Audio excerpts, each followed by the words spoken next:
Hey kids, I'm going to take a break from the club car and I'm going to build a stand for my new Bauer bandsaw. My neighbor is a degreed graphic artist. He's the guy that he did this here and a lot of other things for me.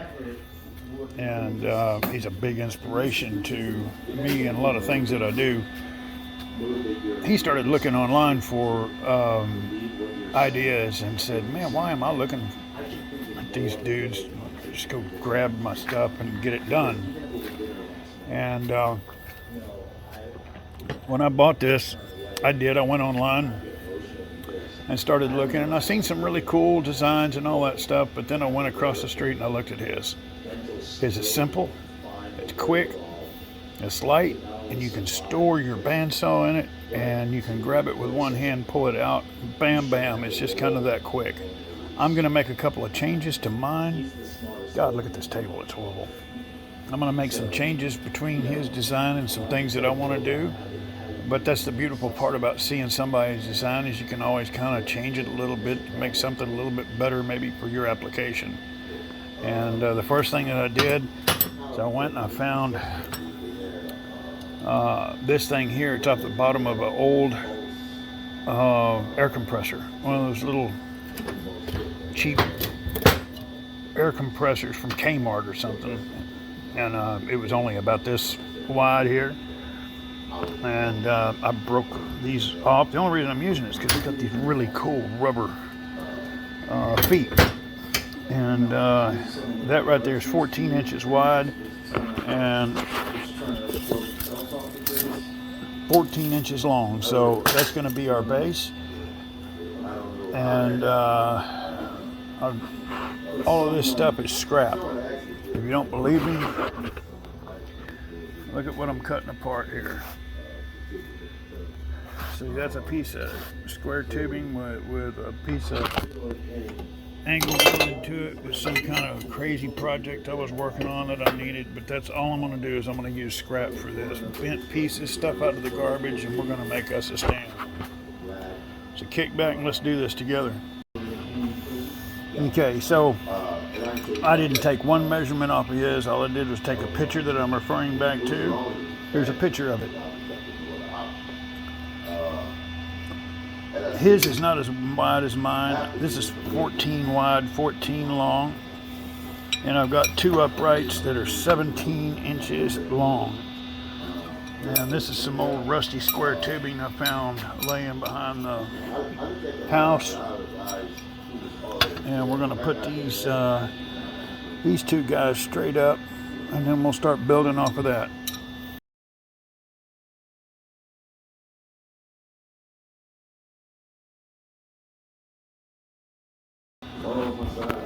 Okay, kids, recap. 14 by 14. 17. Make sure they're level. They're about 1.25 inches apart, because that's about how wide your handle is right here. 3 1/4, 3 inch, 3 1/4 will work. A couple of straps, right? And I just got that tacked right now because I want to make sure that everything's going to sit in place. Okay, because I'm using quarter, I'm going to need some structure this way. So it cut me up kind of a 45. Did your mom or grandma ever bake without mixing? That's kind of how I'm doing this. Baking without mixing or without measuring. So I just gouged me a deal in the end so it would fit on that deal there. Okay, and then there is my forward supports, right? Okay, now I'm going to take a grinder. I'm going to clean the paint off of this old turd here. I'm going to double check and make sure my stance isn't closed up here and bent, and I make sure I don't need to stretch that back out. And we'll see what it looks like here in a minute. Well, not bad for an hour. at the end of a very long day. After working on the club car, I was already exhausted. I really shouldn't have started this. Hold on a second. Alexa, pause. Trying to hear me a podcast. So I still have a little bit of work to do. I'm gonna knock out the rest of it tomorrow because I'm just beat. I'll probably have about an hour and a half in this whole thing. We've got to put a stop right here that holds the thing level, so it can be just two pieces of upright material. It doesn't matter. He made a table that, and he utilizes these two screws. He countersunk two screws in his table. Myself, what I'm going to do, I'm going to take, I bought this at Metal General in Spring, Texas. And if you're close, man, go over there and give this kid a shot. Man, he's a beast. I bought this 11 gauge for 15 bucks. I bought 24 foot 16 inch or 16 gauge 1 inch bent in a 16 foot radius for $38. That's metal labor and everything. So he's really a good kid, but look at that. So I am going to take and I'm going to butt two of these together. These are 8 inches, and I'm probably going to make me a 16 by 16 table. And I'm going to use the same stuff for uprights. Put a couple of gussets in the corner, and instead of taking this off here, I'm going to use these.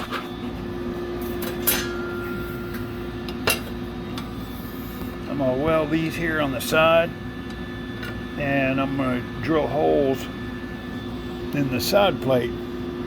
I'll have a top, two sides, and then I can run me a screw in these holes here to hold the table in place. Cheers. I'll show you when I get done with it.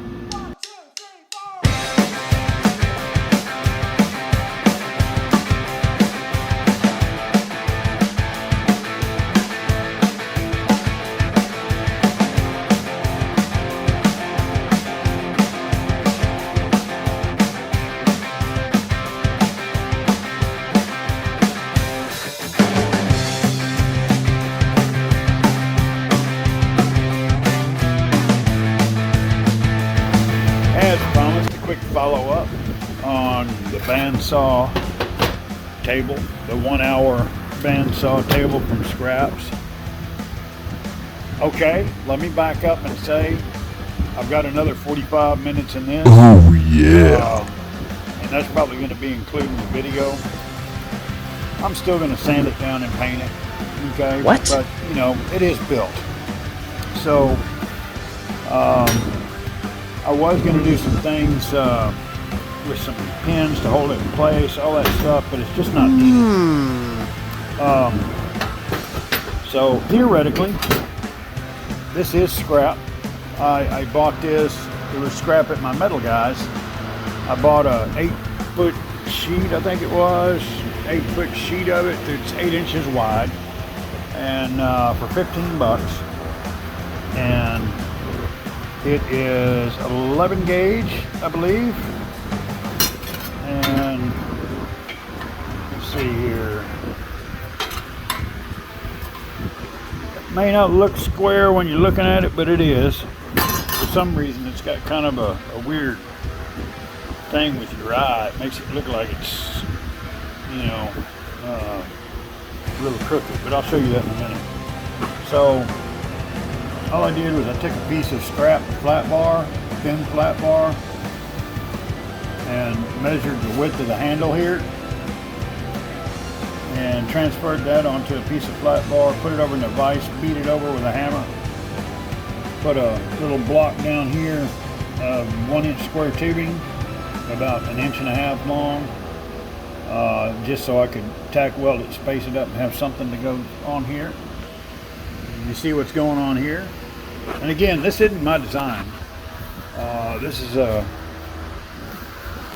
well, here, I'll show you. Yeah, see that horse trailer? That guy's.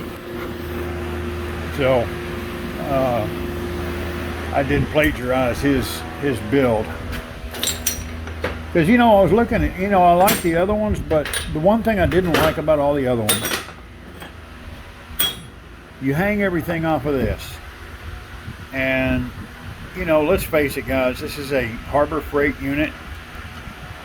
This is, you know, hot aluminum or cast aluminum. There's only going to be so many times you're going to be able to run these things in and out, especially if you're hanging a bunch of weight on it. That just made me a little nervous. When he told me that he had made one, you know, hanging off the handle, what's the worst case? This handle breaks, you know, but I just don't see it happening. One thing I am going to do, you know, because, you know, when you build something like this, you're always going to be constantly kind of tweaking on it until you kind of dial it in.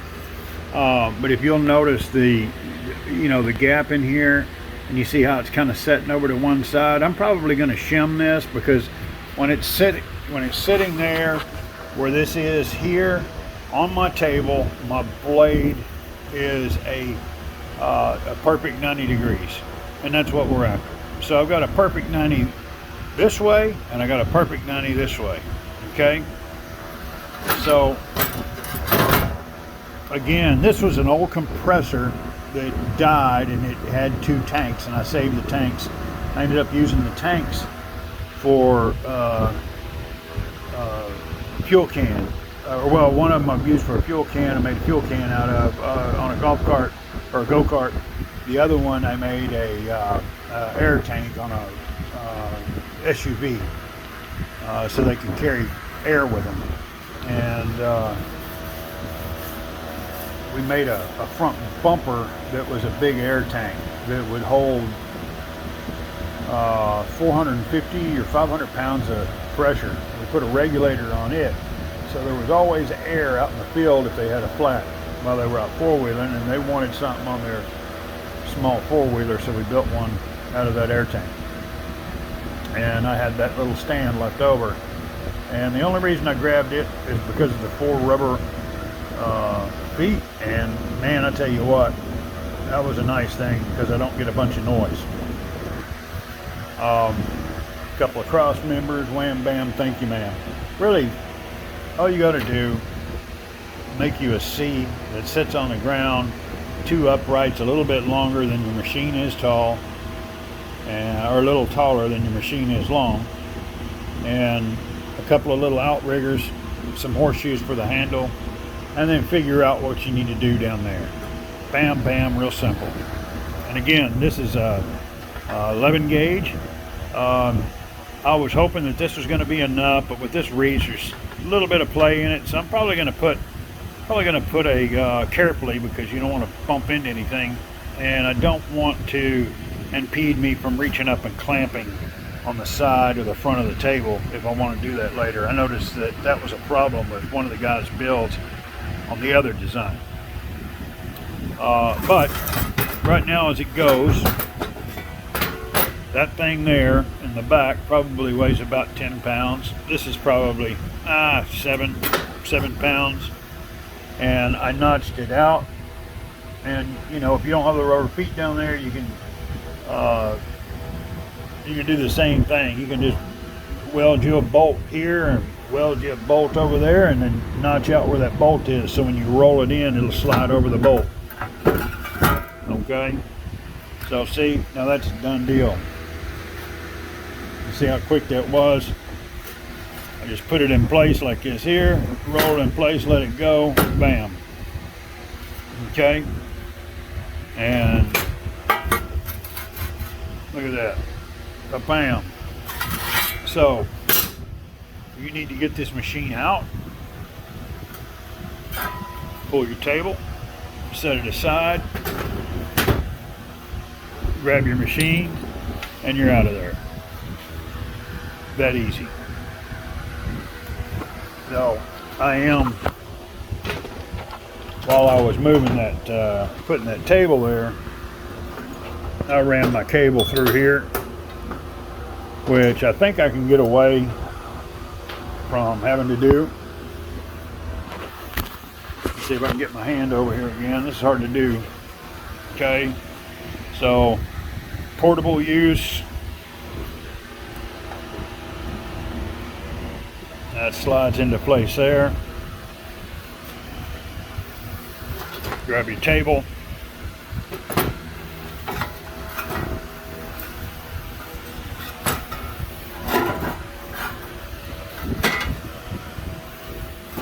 So much easier to do with one or two hands, and then bam, you know we are full shop mode. One other thing I'm going to do is I'm going to find my switch that I had, a foot switch, just an on and off foot switch. I didn't even know that, I just got this machine. I didn't even know that this thing has a speed control on it. So the motor will be able to handle a rheostat if you want to get a pressure sensitive foot switch, so you can control the speed with your foot. So, you know, just a thought. So that's simple, man. Nothing to unbolt, nothing to pin, nothing to do anything. It's just right from the wrench to portable, and from portable right back to the bench. And if it doesn't get any easier than that,